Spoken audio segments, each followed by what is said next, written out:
Welcome to Learners Math TV. In this video, we will understand and explain the right triangle similarity theorem and its special property, and solve problems involving similar right triangles. Ang sinasabi sa right triangle similarity theorem, if an altitude is drawn to the hypotenuse of a right triangle, ayan, then the two triangles formed are similar to the original triangle and to each other. Ang ibig sabihin, dahil naglagay tayo dito ng altitude sa ating hypotenuse, magkakaroon tayo dyan ng dalawang right triangle na similar. Etong right triangle na ito at itong right triangle sa kabila. Pagkatapos, silang dalawa ay similar doon sa original right triangle. Pagmasdan natin mabuti yung ating visual animation.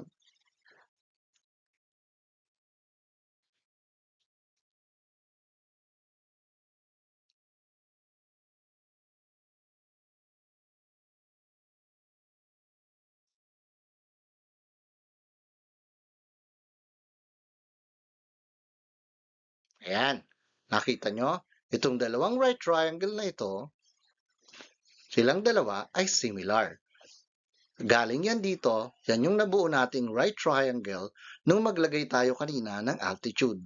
Pagkatapos, silang dalawa ay similar naman dito sa original right triangle. Ibig sabihin, itong right triangle ABC ay similar sa right triangle DEF at similar sa right triangle GHI. Mas magandang tignan kung aayusin natin itong part na ito. Ayan. So, silang tatlo ay similar right triangle. Pag-aralan naman natin ngayon yung mga special properties ng right triangle.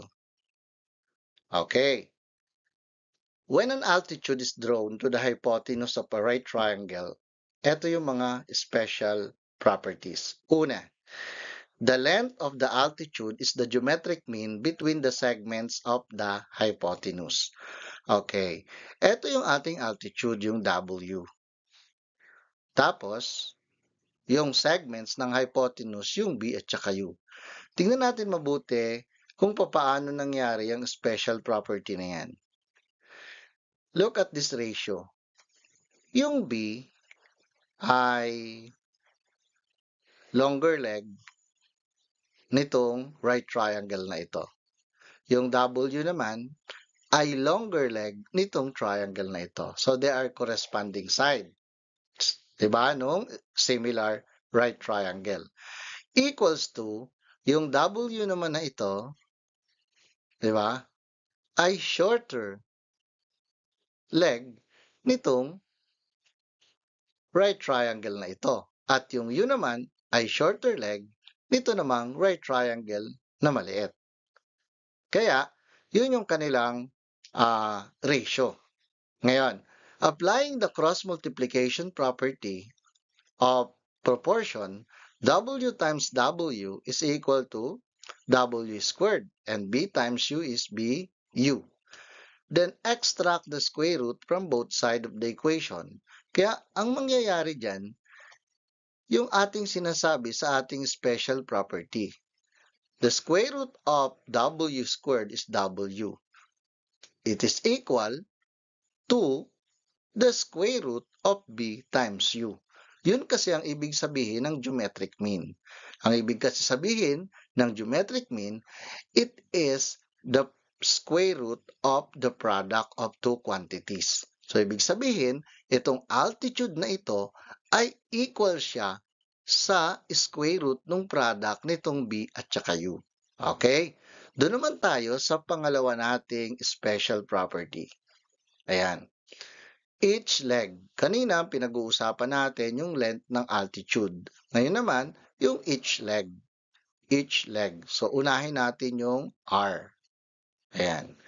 Hindi ba, itong R na to, di ba? Ang ratio R is to T.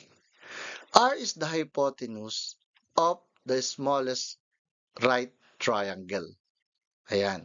Ito yung maliit pinakamaliit na right triangle, which is similar to other two triangles. Tapos, eto namang T ay hypotenuse naman ng ating original right triangle. Kaya, they are corresponding sides. And that is equal to U, yung shorter, di ba? Shorter side of this smallest right triangle.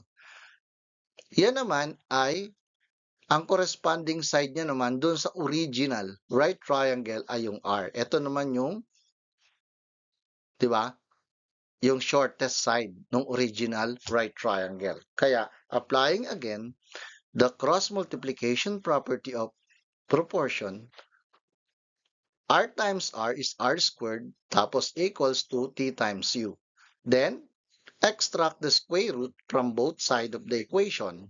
Kapag na-extract na natin yung square root from both sides of the equation, ang R ngayon will be equal to the geometric mean of, anong sinasabi?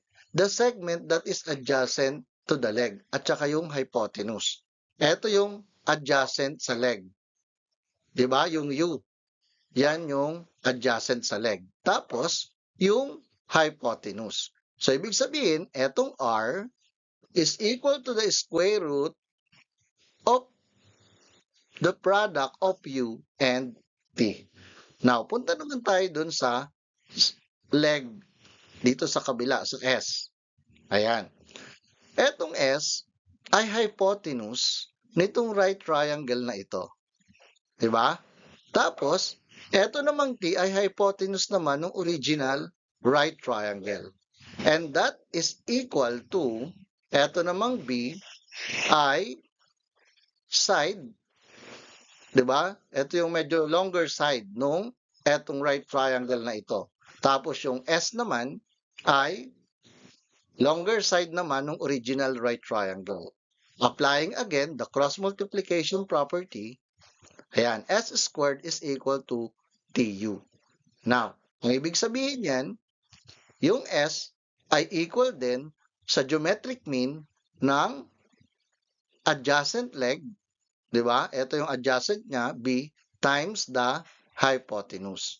So, yan yung mga gagamitin natin ngayong formula to solve problems involving the right triangle similarity theorem.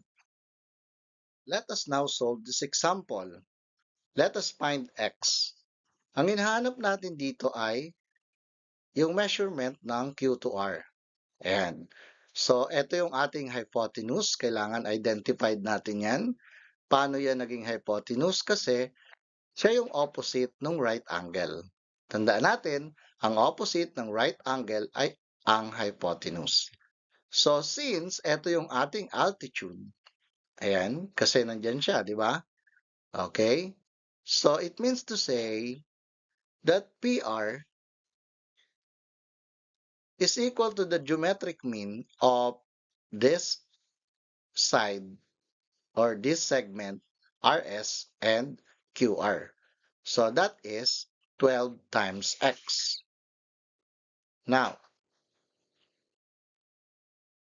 since PR is 10, ilagay natin yan, is equal to 12X. Ang gawin natin, let us square both sides of the equation. Ayan, square natin. Square of 10 is 100. Tapos pag in-square natin ito, since ang index nito ay 2, so ibig sabihin, pwede na natin siyang ilabas. Okay. Kung papaano yon, balikan natin yung napag-aralan natin dun sa simplifying radical expression. Okay, nung ating second grading period.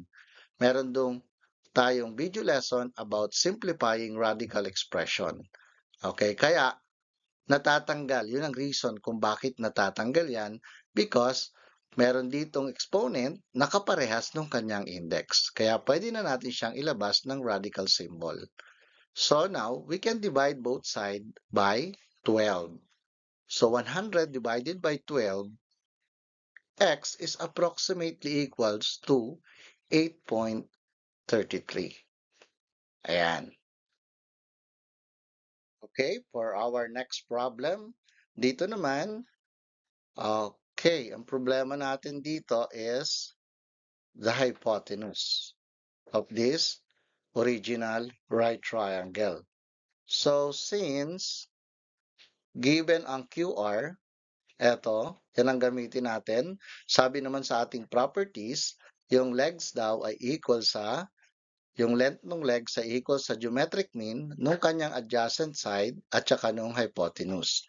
Kaya ibig sabihin that is 48 times the quantity t plus 48. Bakit? Kasi ito ay 48. So, tapos itong kabila ay t. So it means to say t plus 48 is equal to x. Now, since ang ating segment QR ay 60, ilagay natin dyan. And then let us square both sides of the equation. Kaya 60 times 60 is equal to, or the square of 60 is 3,600. Then of course, mawawala na yung radical symbol dyan. Ang matitira ay 48 times t o quantity t plus 48. Then simplify natin yung side na to ng equation. Ayan. So magiging 48 times t using the distributive property of multiplication. 48 times t is 48t. Then 48 times 48 is 2,304. Then, lipat natin sa kabila yung 2,304. Ayan. That is equal to 48t. So, 3,600 minus 2,304 is equal to 1,296. And it is equal to 48t. Then, divide both sides by 48. So, we can get t is equal to 27. So, dahil nalaman na natin kung ano ang value ng t, pwede na nating makuha ang value ng x. Since x is equal to t plus 48, x now is equal to 27 plus 48. So the final answer is 75. X is 75 units. Okay, for our third example, dito naman, given yung ating isang leg at yung kanyang adjacent segment. Ito, yung segment na adjacent sa kanya, which is part of the hypotenuse of the original right triangle. Okay, so ibig sabihin yan, for our solution, mn is equal to 10. Yan. The geometric mean of the adjacent segment, adjacent dito sa leg na ito, di ba? So, 10 times x plus 10. Bakit? Kasi yung hypotenuse ay equal sa x plus 10. Yung kabuuan niyan. Yan yung hypotenuse. So, therefore, i-plug in natin nung ating mga given. So, that is 6 square root of 10. Yung mn is equal to the square root of 10 times the quantity x plus 10. Let us now square both sides of the equation. Ayan. Kaya ito ay magiging the square of 6 is 36. And then, ito naman, as a rule, yung ating laws of radicals, pwede na nating tanggalin yung 10 dito kasi meron na tayo rito ang exponent na 2 at may index yan na 2. Okay? O lagi kung hindi pa tayo masyadong skillful about radicals, pwede natin balikan yung ating mga video lessons about radical or the law of radicals. Okay, tapos dito naman, dito natanggal na rin dito, dahil ang index niya ay 2 at ang exponent ay 2, natanggal na rin ang ating radical symbol dyan.